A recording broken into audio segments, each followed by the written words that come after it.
Hi students, so in this video I'm going to show you how to multiply polynomials, just a couple quick little shortcuts to help you for the rest of this worksheet. So we have x plus 3 times x plus 4. You can use the FOIL method, so first, outer, inner, last, which many of you probably know. One method that I also like to use is the box method, which you might want to re-familiarize yourself with.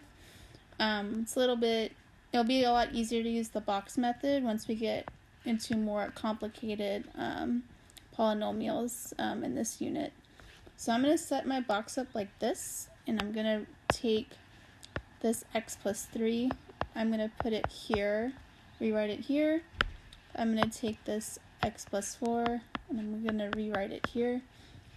And then all you're doing is now you're going to multiply the terms. So x times x is x squared, 4 times x is 4x, 3 times x is 3x, and 3 times 4 is 12.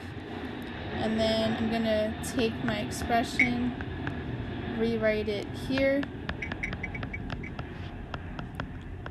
and then I'm going to rewrite this as x plus squared because 3x plus 4x becomes 7x. We can combine like terms, plus 12.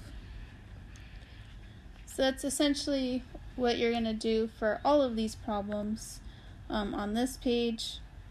As you get into problems like 11 where you have boxes with a third term, you're going to do the same method, but now you're going to have 3 rows for this expression right here, and then you are going to have, for this expression, you'll split it into 2, so you have x minus 3, and then you'll have x squared minus 4x plus 1, and again you'll do the same process where you multiply everything. So this becomes x cubed minus 4x squared plus x, negative 3x squared minus 12, or I'm sorry, not minus, what am I saying? This should be positive 12x minus 3. And then, as we did before, you'll notice that you can combine some like terms, like those right there. So you'll have x to the third. These two terms are like, so I get minus 7x squared.